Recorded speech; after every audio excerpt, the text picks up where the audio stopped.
Salut à tous et bienvenue sur cette nouvelle vidéo d'un mec en basket.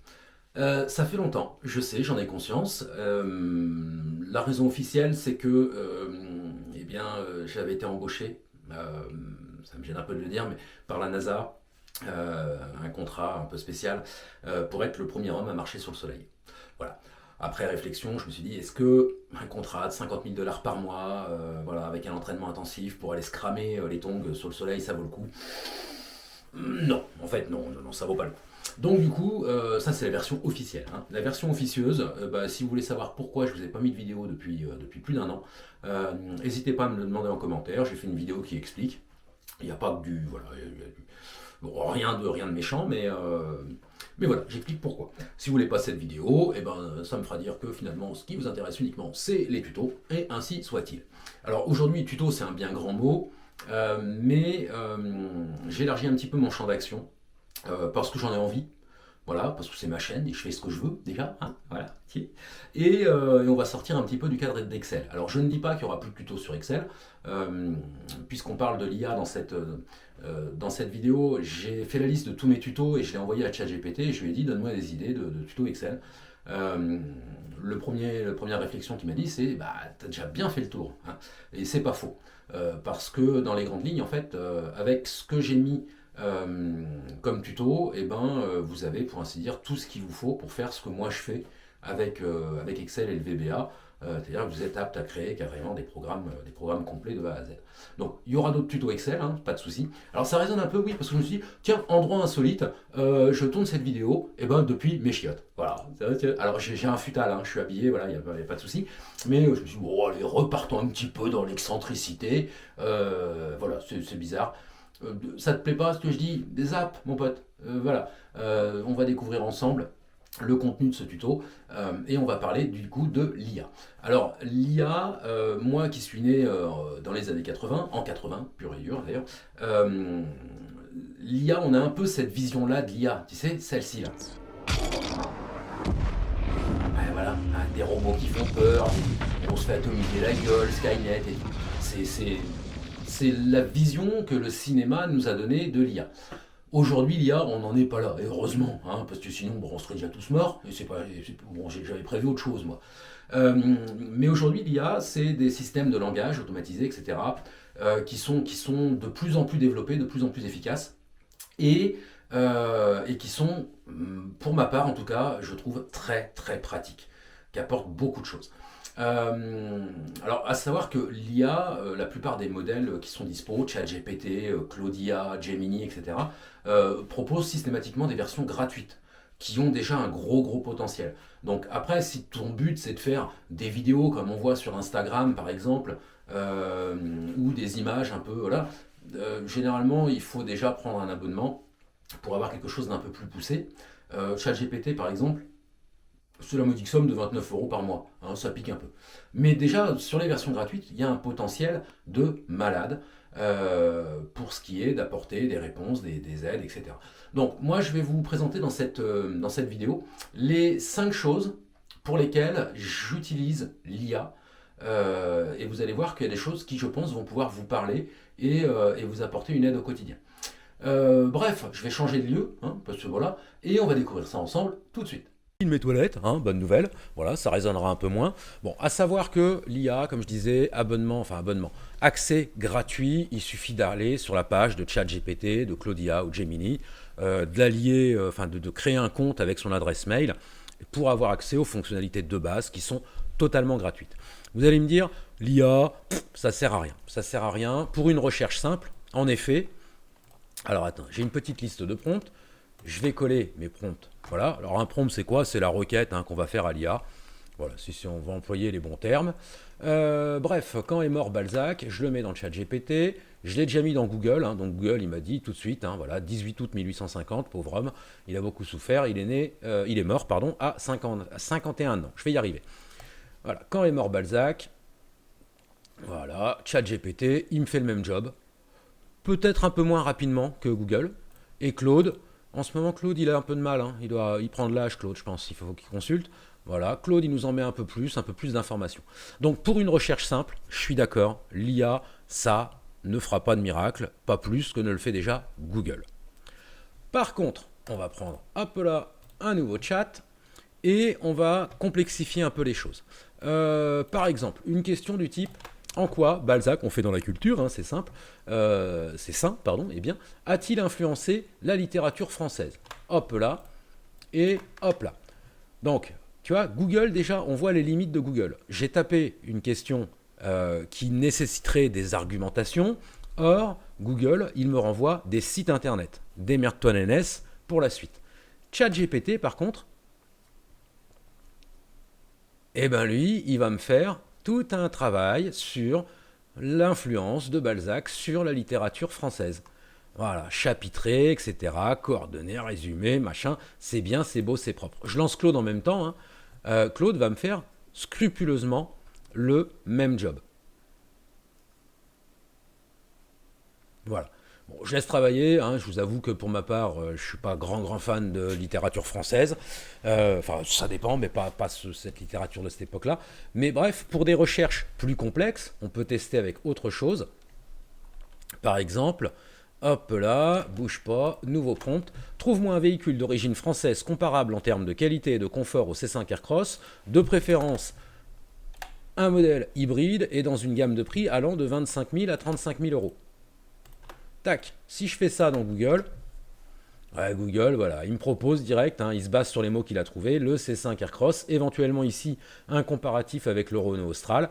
Je lance ma recherche, ChatGPT, Google, voilà. Il mouline, hein, il réfléchit, c'est le temps de réflexion, c'est normal. Entre 25K et 35K, il explore les options, la Peugeot 3008, le Captur E-Tech, voilà. Il met ses arguments, il est en train de chercher. Voilà le résultat. Durée de réflexion 20 secondes. Et 20 secondes, il t'a fait un comparatif des différents véhicules d'origine française dans la gamme de prix, etc. avec les tenants et aboutissants. Qu'est-ce qu'a fait Claude? Claude, pareil. Donc on retrouve le Renault Austral. Tu vois, en plus, on a des avis différents parce que ici, on n'a pas l'Austral. On a le Captur, on a l'Arcada, on a le Peugeot 3008. Là, pourquoi ce choix? Alors voilà, Claude est un peu plus restrictif. Il se cantonne à l'Austral. Mais ici, on a des résultats. Voilà, Peugeot 3008, Renault Austral. Il a fait son comparatif. Pour lui, a priori, c'est l'Austral qui se rapproche le plus. Mais bref, on a des recherches plus complètes qui permettent d'aboutir à une analyse, à un résultat, avec des requêtes qui sont complexes, qui nécessitent parfois de comparer les choses, chose qu'un moteur de recherche tel que Google n'est pas aujourd'hui capable de faire. Donc pour moi, l'IA pour des recherches complexes, c'est quand même quelque chose de relativement utile et pratique et efficace pour l'expérience que j'en ai. Alors, second motif pour moi qui justifie l'utilisation de l'IA, ou pour lequel l'IA peut avoir un rôle important et pratique, c'est la rédaction de documents ou de courriers. C'est toujours quelque chose d'assez long et fastidieux à faire. Qui plus est, on trouve parfois des courriers types sur Google ou sur les moteurs de recherche. Mais voilà, faut chercher, faut trouver le bon truc, etc. Alors que l'IA, écoute, on va lui mettre. On va commencer par chat. Voilà, je suis catapulteur de moutons, c'est un nouveau métier, catapulteur de moutons, en contrat depuis 5 ans et avec un préavis d'un mois. Propose-moi une lettre de démission adaptée à ma mission. Tac, on va mettre ça. Donc forcément, hein, je fous ça sur Google. Google, il va dire, qu'est-ce que tu veux, j'ai pas compris. Voilà. En plus, lui, il dit, je suis catapulte de moutons, alors que le vrai métier, c'est catapulteur. Et tout de suite, bon voilà, modèle de document, lettre de démission. ChatGPT, il nous fait cas. Voilà une belle profession pleine d'élan. Il a de l'humour en plus, c'est cool. Voilà. Par la présente, je vous informe de ma décision de démissionner de mon poste de catapulteur de moutons que j'occupe depuis 5 ans, etc. etc. Voilà, il me propose une lettre, j'ai plus qu'à faire un copier-coller. Claudia, lui c'est pareil. Alors là, je suis parti sur une lettre de démission, mais ça peut être une lettre de mise en demeure. Lui, il peut même me la télécharger au format PDF, par exemple. On est un peu sur la même forme de lettre. Mais voilà, ça nous propose tout de suite une lettre. J'ai pas besoin d'aller d'un site à l'autre. Qui plus est, cette lettre, hormis mes propres données personnelles, tout le reste du contenu de la lettre est fait et renseigné. Alors qu'une lettre type, faudrait que je renseigne d'autres informations un peu un peu plus complète. Voilà. Donc pour rédiger un courrier ou rédiger un texte, ça fait le job. J'ai plus qu'à faire un copier-coller, foutre ça dans un fichier Word et l'adapter à mes besoins. Donc voilà, pour de la rédaction, c'est quand même, je trouve, plutôt génial. Et en plus, là, il fait ça avec humour. Je pense qu'il a pris ça sur le ton de l'humour. Sincèrement, pour la confiance tout au long de ces années, ces 5 années passées à donner de l'élan, parfois un peu trop, à nos chers moutons, resteront une expérience unique. Voilà, il adapte le courrier en plus en fonction du job. Enfin voilà, je trouve ça génial. C'est rigolo, mais il fait aussi bien le job avec des documents sérieux, professionnels, etc. Et pour moi, ça fait partie des atouts relativement conséquents de l'IA. Troisième motif qui pour moi est important et qui nécessite, que je trouve super pratique d'utiliser l'IA en fait, comme je suis un peu ventripotent, il faut que je fasse attention à ce que je mange. Et au-delà de ça, que c'est toujours une galère de savoir quoi faire à manger, de respecter un budget, etc. Eh ben, pourquoi ne pas demander à l'IA tout simplement de faire lui-même les menus en prenant en compte les allergènes, en respectant un budget, etc. Alors j'ai mis un budget bidon, en gros, voilà, propose-moi des menus équilibrés pour 4 personnes durant une semaine, sans petit déjeuner, en respectant l'ensemble des préconisations diététiques et alimentaires, avec spécificité des menus végétariens le soir, attention, évitez le kiwi, respectez un budget de 80 € par semaine, et ajoute-moi à ça la liste de courses et les recettes correspondantes. Alors, je ne le mets même pas dans Google, parce qu'on sait que le résultat, on n'aura rien. Mais par contre là, paf, et puis là, il réfléchit pas. Là, il tape tout de suite dans le gras, comme on dit. Bon, Claude réfléchit un peu plus. Il me prépare les menus. Voilà, poulet rôti, machin, etc. Alors, d'expérience, tu peux regarder, tu n'auras pas de kiwi. Il te met la liste des courses pour 4 personnes. Voilà, les recettes principales. Hop là, le gratin de courgettes, les galettes. Si tu veux faire un tableau par jour, veux-tu que je le fasse? Je vais lui dire non, mais par contre, il me manque une visibilité sur le budget. Je lui avais demandé, il ne l'a pas fait. Ah, fais ce que je te demande. Parfait, on va estimer le budget. Et là, tu vois, il prend les prix moyens. Alors d'expérience, il a été prendre les prix moyens sur le net en fonction de ce qu'il a trouvé sur les sites e-commerce, etc.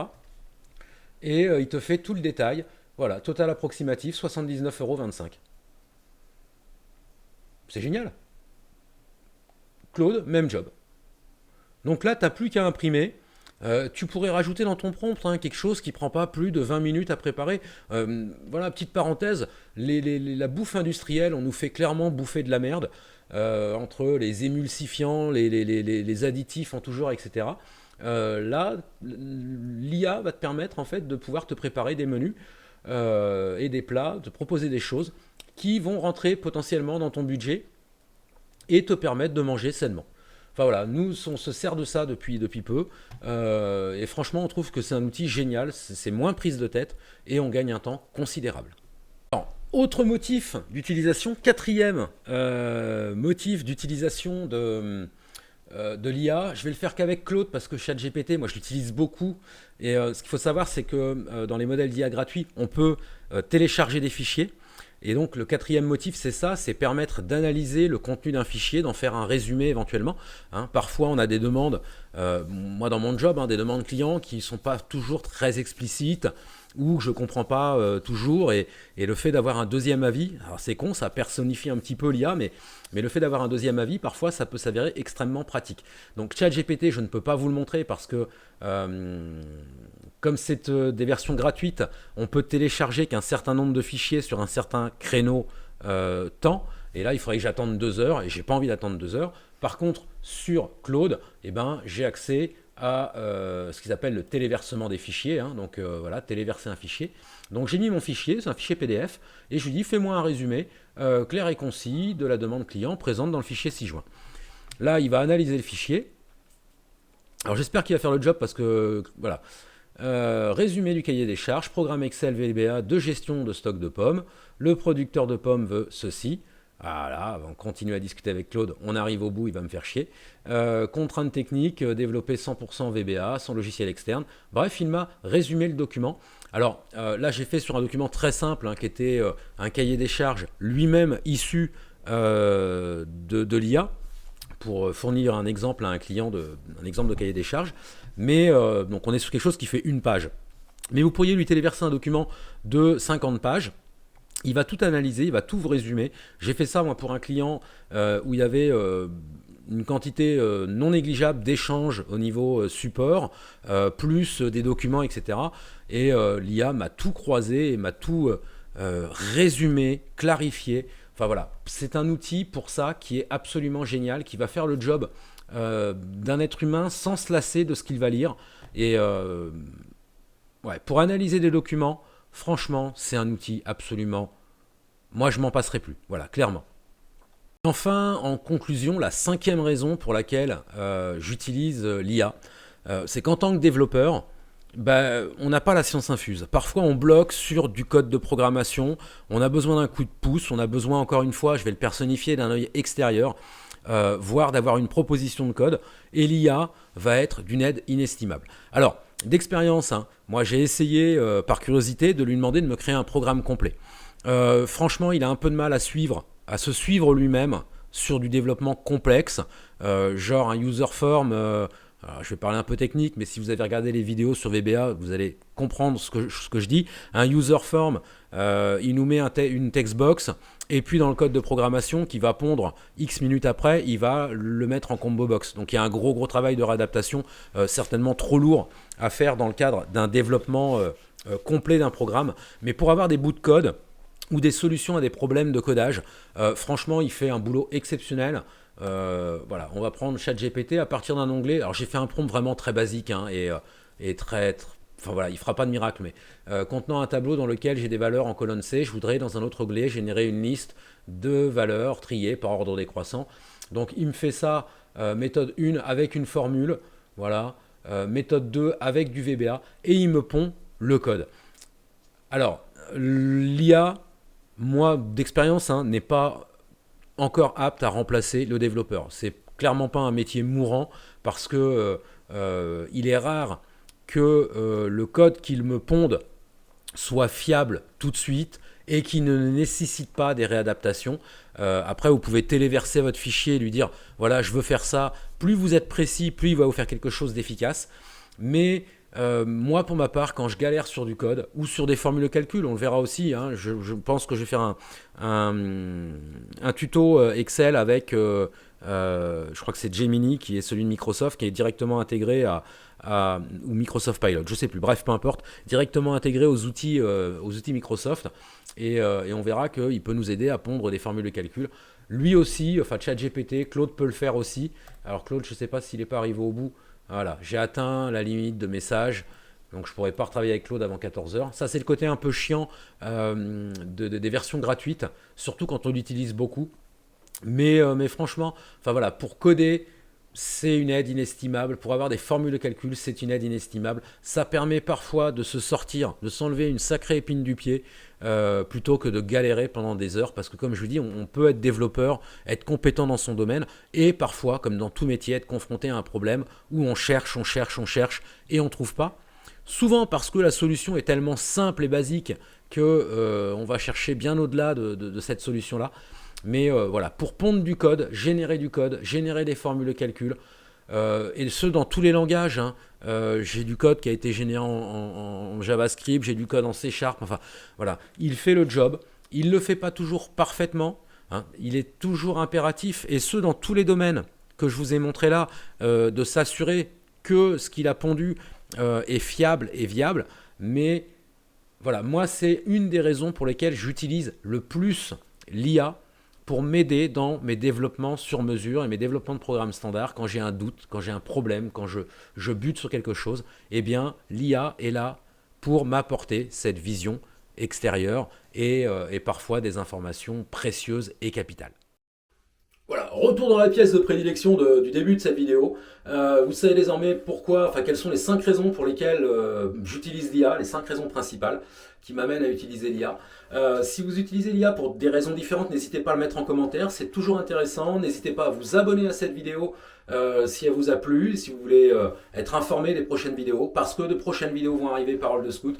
J'ai souvent dit Parole de Scout sans jamais y tenir, mais là, bon, voilà, je vais m'y tenir. Que vous dire de plus? Je suis ravi de vous avoir retrouvé. Merci à vous si vous êtes encore là, puisque cette vidéo est bien plus longue que ce que j'avais prévu au départ. Mais bon, je blablate beaucoup, ce qu'on me reproche souvent, mais voilà, faites avance rapide si ça vous plaît pas. Et puis on se retrouve bientôt pour une prochaine vidéo. Allez, à ciao, bye!